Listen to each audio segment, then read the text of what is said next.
2024માં ઘઉંના વાવેતરમાં વધારો નોંધાયો છે। 20મી ડિસેમ્બર સુધીમાં 93% વિસ્તારમાં ઘઉંની વાવણી કરવામાં આવી છે, જેના કારણે તેલીબિયાં અને કઠોળના વાવેતરને અસર થતી જોવા મળી રહી છે। તેલીબિયાં અને કઠોળના ખેડૂતોએ પણ ઘઉંની વાવણી કરવાનું શરૂ કર્યું છે। આવામાં ઘઉં હવે તેલીબિયાં અને કઠોળ માટે એક પડકારરૂપ બની ગયો છે। આની વિગતો લઈએ સહયોગી નીરજ કંસારા પાસેથી। નીરજ, ઘઉંની વાવણીને તેલીબિયાં અને કઠોળના વાવેતર ઉપર શું અસર કરી છે? તો આ વખતે રવિ સિઝનની અંદર આપણને ઘઉંની વાવણીની અંદર વધારો થતો દેખાયો છે। છેલ્લા એક અઠવાડિયાના આંકડા પર જોઈએ તો માત્ર એક અઠવાડિયામાં 32 લાખ હેક્ટરની અંદર ઘઉંની વાવણી માત્ર થતી જોવા મળી છે।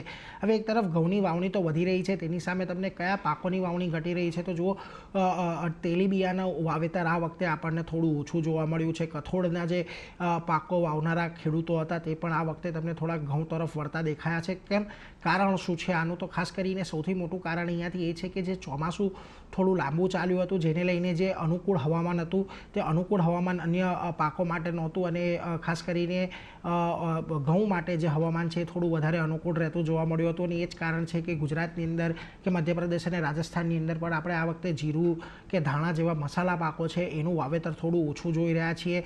આ ઉપરાંત તમને ખાસ કરીને જે સિંચાઈનું સ્તર જે છે, એટલે કે જળાશયોનો જે સ્તર છે તે પણ અત્યારે યોગ્ય લેવલે પહોંચતા જોવા મળી રહ્યા છે, એટલે રવિ પાક માટે પણ યોગ્ય પાણી મળી રહે એ કારણથી ખેડૂતો અહીંયા ઘઉં તરફ વળ્યા છે। અને ખાસ કરીને જ્યારે અન્ય પાકોની અંદર આપણને જે ભાવ છે એ થોડા ઉતાર ચઢાવવાળા રહેતા જોવા મળ્યા છે, જેની સામે ઘઉંના ભાવ પણ એક સ્થિર છે, અને સરકારે હાલ ઘઉંના એક્સપોર્ટ માટે પણ મંજૂરી આપી દીધી હોવાથી ખાસ કરીને આ વખતે ઘઉં તરફ ખેડૂતો વધારે વળ્યા છે। ખાસ કરીને જો તેલીબિયાંની વાત કરશો તો તેલીબિયાંનું ઉત્પાદન ઘટવાની આ વખતે આશંકા છે।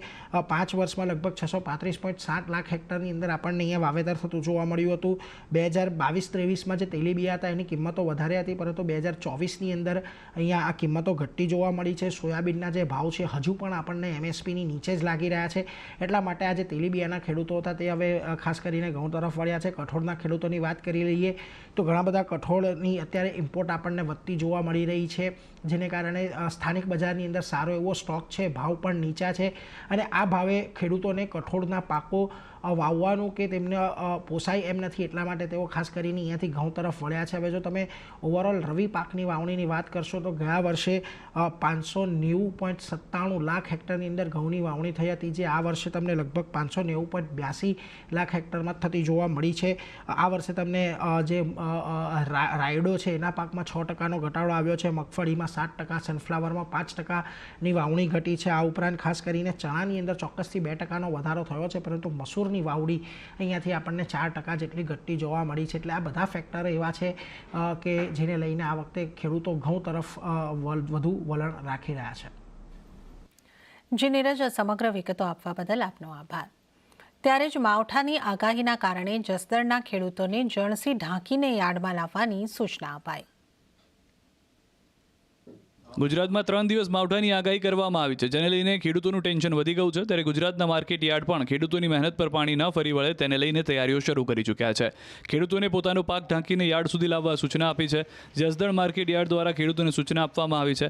માવઠાની આગાહીના પગલે યાર્ડને ખેડૂતોની સૂચના છે, જણસી ઢાંકીને લાવવામાં આવે તો માર્કેટ યાર્ડના શેડમાં જ્યાં સુધી જગ્યા હશે ત્યાં સુધી તમામ જણસી ઉતારવામાં આવશે તેવી જાહેરાત કરાઈ છે।